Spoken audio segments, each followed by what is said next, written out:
Good evening and welcome to Cook County Bar Association's Hotline Show. I am your host this evening, Dartesia Pitts. I am sitting next to our guest today, Mr. Tom Broderick. How are you, Mr. Broderick? I'm well, thanks for having me here. This is great. Yes. Mr. Broderick, excuse me. You can call me Tom. That's fine. Perfect. If you'd like. Got it. Tom will be speaking about international trade agreements today, and he is from the Chicago Democratic Socialists of America. If you have any questions about this topic, then please feel free to call us at the number that you see at the bottom of your screen, which is 312-738-1060.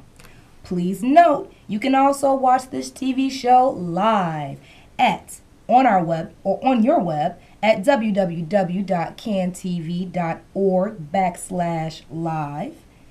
And as you may or may not know, the Cook County Bar Association is the oldest association of African American lawyers and judges in the country. We take this time every week on Wednesday at 6 p.m. to bring you special guests from the community to discuss topics that might interest or relate to you. Although I am an attorney, I do not represent your interests, and neither does the Cook County Bar Association. Not today for this matter. But if you do need an attorney or legal assistance, please call the Cook County Bar Association. Here's our information at 312-630-1157. You can hit extension 1 for the lawyer referral service, or you can go to our website at www.cookcountybar.org. and you can see us right here and find the lawyer referral within the menus, click and go from there. But today it is all about international trade agreements. You ready, Tom? I am. All right. I'm looking forward to this. Good. So, can you just give the audience just a little bit of background about who you are? Sure. I am a member of Chicago Democratic Socialists America, as you said, and we're actually the largest membership organization of socialists in the United States. And we work on a variety of issues that we consider to be social justice issues. And one of them has to do with the Trans-Pacific Partnership and the other very undemocratic trade agreements that are coming our way. The one that's closest to us right now is the Trans-Pacific Partnership, which is known as the TPP. Okay. So, are you from Chicago originally? No, I grew up in Washington, D.C., and that meant I cut my teeth on a lot of political actions. In fact, I was 11 years old and I was in the 1963 March on Washington. Oh, wow. And got to see Dr. Martin Luther King on that day. I mean, even though I was 11, it was an amazing event. But I moved here in 1973 to go to school, and loved the blues and stayed in Chicago. All right. Although I live in Oak Park at the moment. Well, the blues is definitely a good reason to stay in Absolutely. Chicago. Not the weather. Not at all.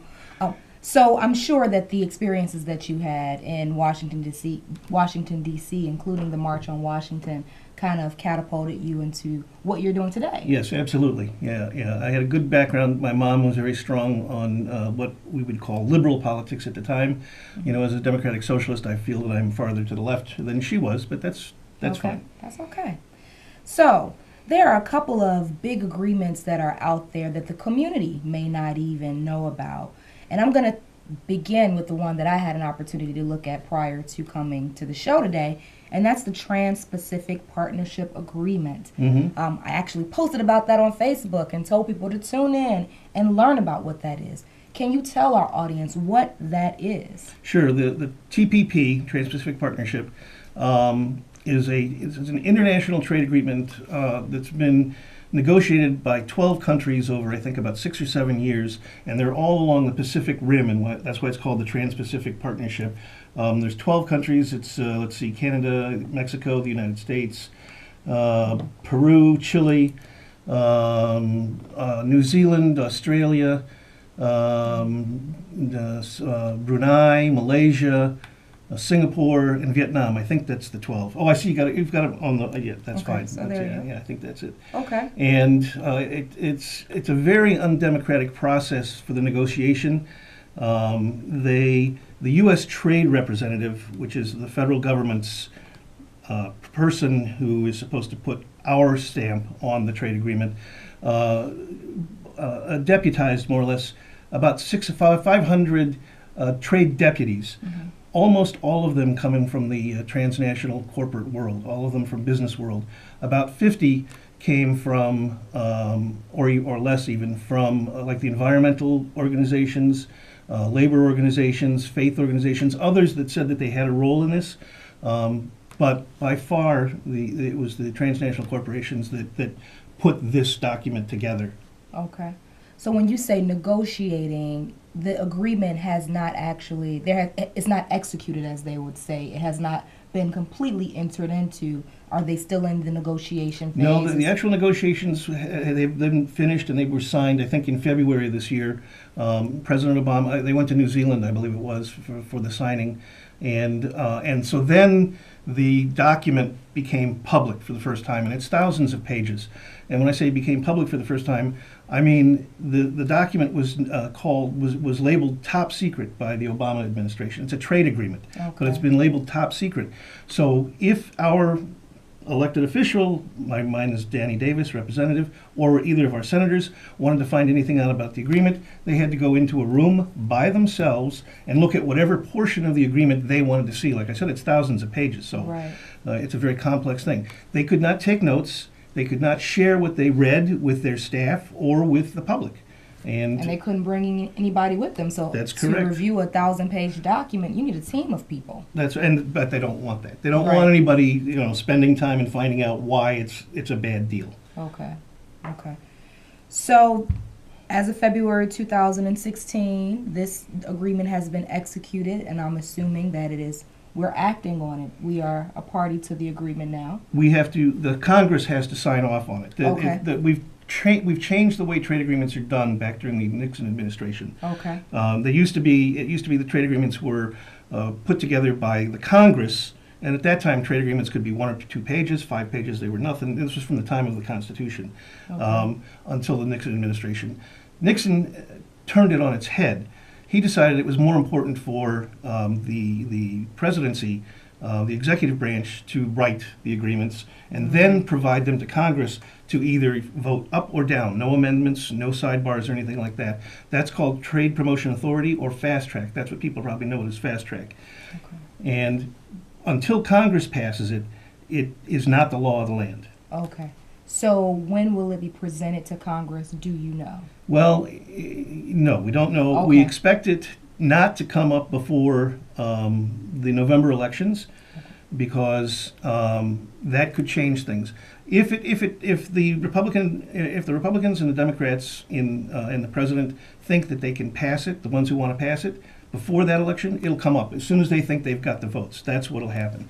So we have to be ready. We have to be aware, but we think nothing will happen before the November election. Okay. So this particular agreement, it says a partnership agreement. So it seems that the countries who have signed on to be a part of the agreement are working together in some type of way. The website from the government indicates that it is for the working American, and it's to bring exports or, to increase exporting from America. Why are we against it at the Chicago Democratic Socialist of America? Well, it's not just the Chicago DSA, DSA USA, but also but many organizations, a lot of labor organizations, a lot of faith organizations, a lot of like Médecins Sans Frontières, Doctors Without Borders. There are lots of concerns about health, labor, the environment, and what's historically happened, like say for NAFTA, the North American Free Trade Agreement, which passed which went into effect on January 1st, 1994. Ultimately, it cost the U.S. thousands of jobs. They left the country, went overseas, and then it also affected Mexico. Mexican farmers were flooded. Mexico was flooded with U.S. corn and grain because the Mexican farmers couldn't compete with with our pricing, the way because we have big agribusiness and they have small farms, and so their economy was crushed, and they either had to leave the country for like say for the United States, or they had to move to the cities or the maquiladoras, and it destroyed their economy. And so the trade deficit between the United States and Mexico at the time that it went into effect was a slight balance in our favor. When that went into effect, we had a tremendous trade deficit with Mexico. It really cost us a lot. And in Canada, our trade deficit went up as well. So the U.S. Trade Representative, the site you were looking at, says that this is good for American workers and good for American jobs, but there is no evidence that this has been true in the past, and there's no reason to think it's going to be true today. People don't understand the trade deals because they're negotiated in secret, Right. Behind closed doors, as I mentioned. If these were not so devastating, why wouldn't they make them more transparent? So when you look at this website, I think that's a reasonable question to ask. Right. Because that's the first thing, Sure. when you Google it, that's the first thing that comes up is actually the government's Because you can bet website. that they're doing everything they can to make that the first site. But if you were to go to places like Global Trade Watch and then put in, Global Trade Watch and TPP, or if you were to put in Flush the TPP, that's an organization, you'll get different sites. And if you were to put in questions like health organizations and the TPP, you might find something. If you put in faith-based groups in the TPP, you'll find stuff. I mean, the number of organizations that are opposed to this are rampant. And I'm looking here, the citizen.org calls it the NAFTA on steroids. Right. And the reason they call it NAFTA on steroids, NAFTA was far more about economics, and it was a bad thing, and it hurt U.S. jobs, it hurt the Mexican economy, it hurt a lot. But the TPP, these trade agreements like the TPP, the Trans-Pacific Partnership, or another one that's called TTIP, which is a Transatlantic Trade and Investment Partnership, or TISA, Trade and Services Agreement, they're far more than just a trade agreement. They're about smoothing out the processes for transnational corporations to go in and make money. Of course. They're not about trade. Right. A lot in terms of the TPP, I think there were 16 chapters, and I think 5 or 6 of them were basically about trade, and most of the rest were about changing regulations and rules to make it easier for businesses to make a profit across the globe. Okay. Well, if you are just now tuning in, you are tuning in to the Cook County Bar Association's Hotline Show. Today, our guest is Mr. Tom Broderick from the Chicago Democratic Socialists of America, and we are discussing international trade agreements, actually the Trans-Pacific Partnership Agreement. We encourage you to pick up the phone, dial in 312-738-1060, and join in on the discussion. If you have a question, this is a great opportunity to learn a little bit more. So, back to what we were talking about. They talk, just the overall benefits, fighting corruption and prioritizes good governance and. Well, when you say they talk about, is this from the U.S. Trade Representative site? Of course. Yeah. Right? Well, what's their concept of good governance? Right. I mean, I question that site, and the concept of good governance. Yes. When Obama was running for president the first time, he said when he got into office he was going to go look again at the previous trade agreements like NAFTA and CAFTA, and try and do things to make them better. He did nothing. He did nothing to make them better. In fact, he's made them worse. So if the regular, person that is tuning in tonight, if they want to learn more about the TPP, which is a Trans-Pacific Partnership Agreement, and they want to voice their concerns with the potential issues that may come about arising in the agreement, how would they, become a good citizen and try to let their representatives know? Sure. Well, I think I did mention if you were to type in, if you have access to the internet and you type in TPP and there's an issue that you have in particular, whether it's related to health or food safety or medicines, just Google that and see what you see. And if you find something that makes you anxious or nervous, get in touch with your representative, make a phone call, and your senators. but focus on your representative, and call them and express your concerns. And you can call them in their local office, wherever that is, or you could call them in the DC office. I think it makes good sense to call locally because I think it's easier for people to get through. So you need, thinking about calls. Yeah, well, let's hope. We have a caller. Oh, excellent, excellent. I'm glad to hear that. Hi, caller. Oh, they're not there anymore. Okay, well, They were just, checking in on us. we'd love to hear from you. Right, just keeping us busy. Yeah.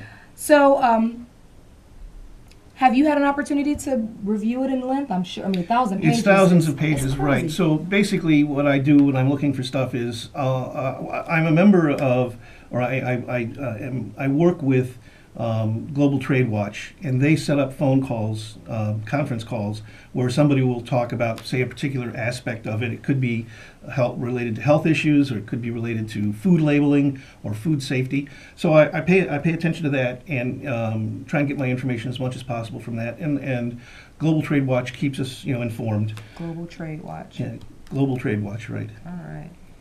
I'm going to do more research on this myself. It seems like, Well, a fun website that's easy to remember is Flush the TPP. Flush the TPP. And they have a lot of good information too. As in TP. That's That's funny. exactly right. TPP.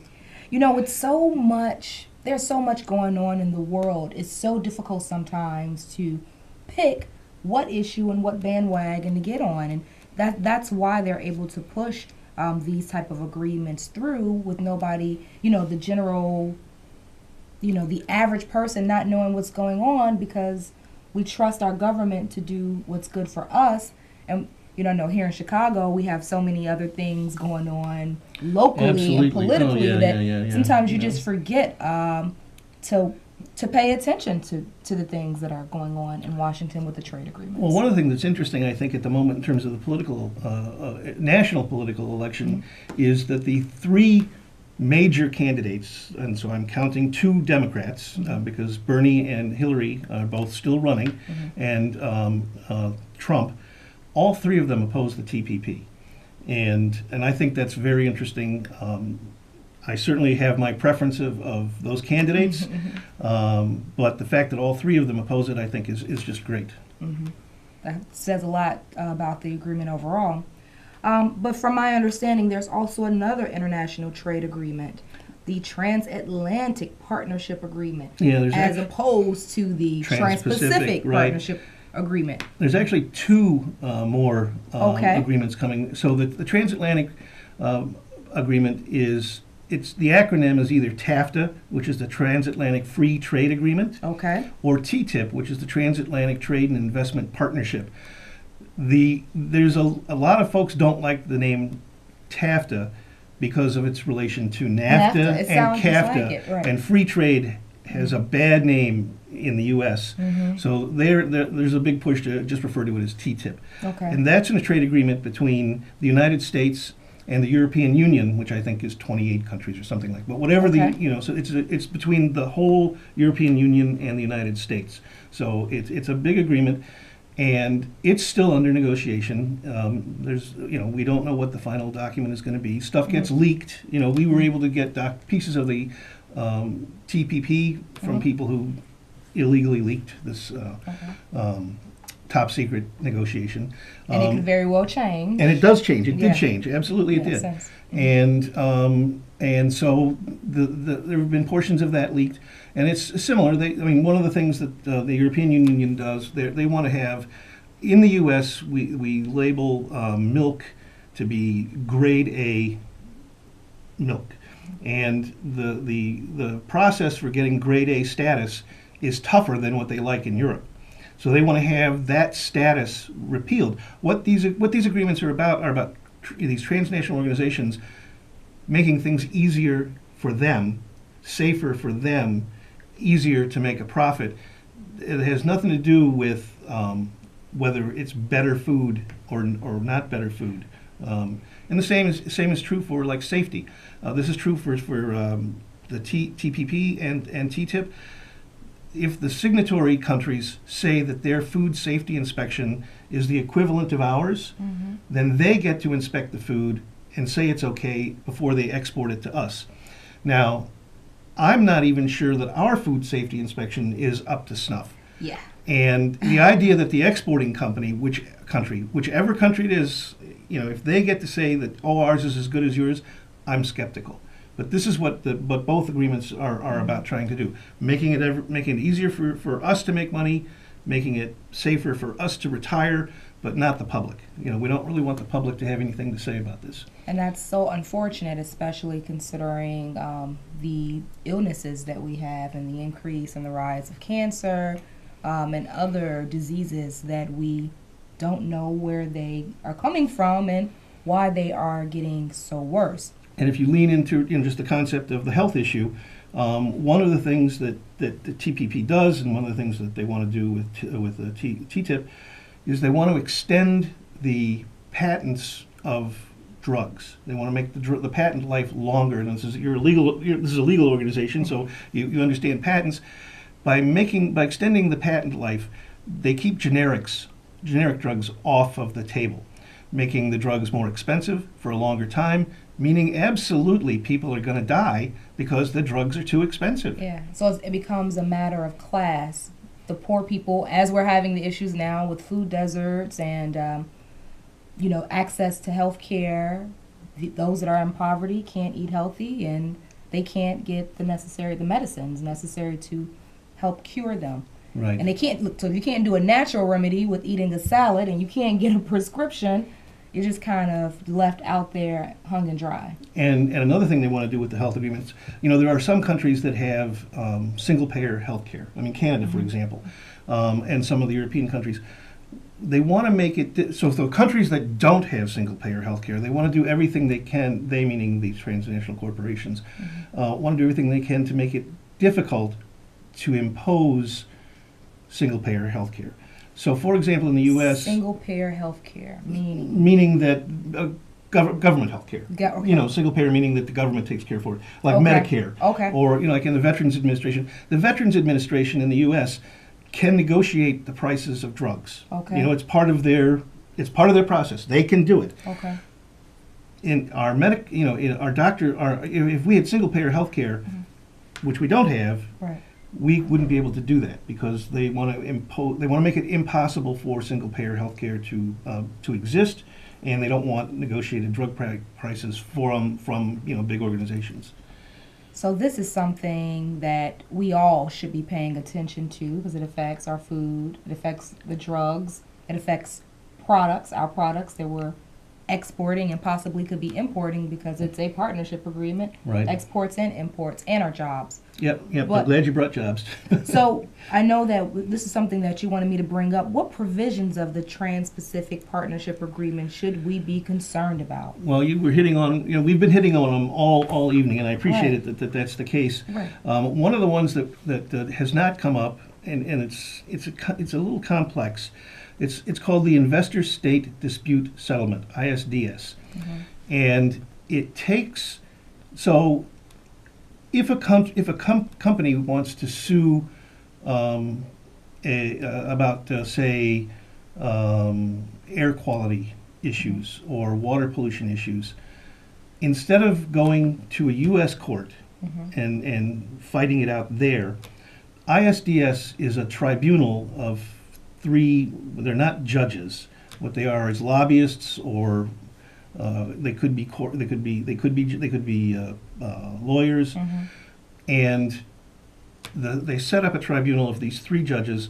One is from the company that's doing the suing, one is from the government that's being sued, and the third is the two of them are supposed to agree on it, or if it happens to be before the World Bank, which is where a lot of the suits take place, someone in the World Bank picks it. These, traditionally, and this has been going on for a while, these are people who support trade, whether they're coming from the trade, from the transnational corporations, or from the government, and they can go back and forth. Lobbyists work for the government and they work for corporations, so it's a very unholy alliance, and that has been going on for more than 3 decades. for the first 3 decades, approximately 50 cases were brought before these tribunals. In the last 4 years, about 50 a year have been brought before before the tribunals.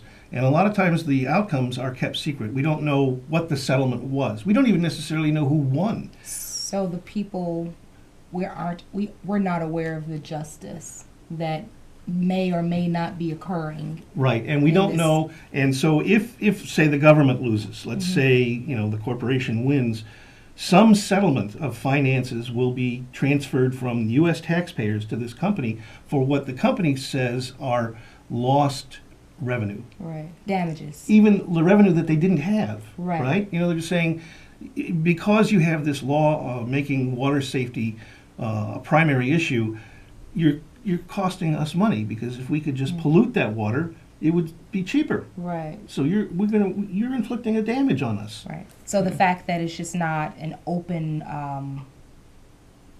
process, and there is no transparency, and I think that's been a big word over the past We're certainly aware of it years more in Chicago. Right, about people wanting to know what their government is doing, especially as it relates to our tax dollars. Yeah, but that's just, so you asked what other issues. That's just one that bothers me so much. Okay. And it's interesting, the ISDS, it bothers the Tea Party, the far right wing of the Republican government, because it's a sovereignty issue. They feel that we should not be giving up our justice to these international tribunals. Oh, right. And then of course people on the far left and anybody that's not interested in transnational corporations, thinks that this is a bad deal.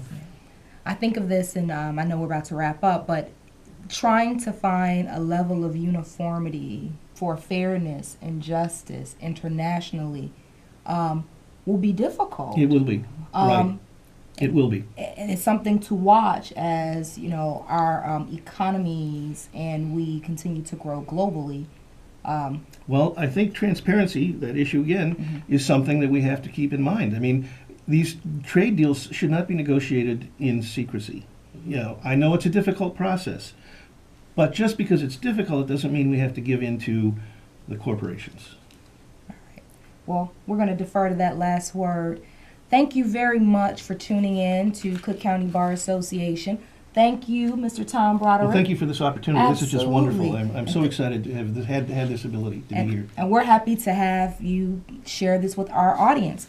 Next week, as you know, we do this every week. Next week, please tune in and listen to our Fair Housing Law Hotline show hosted by our past president, Attorney Lewis Powell. Oh, I'm sorry. He'll be the guest. So call in.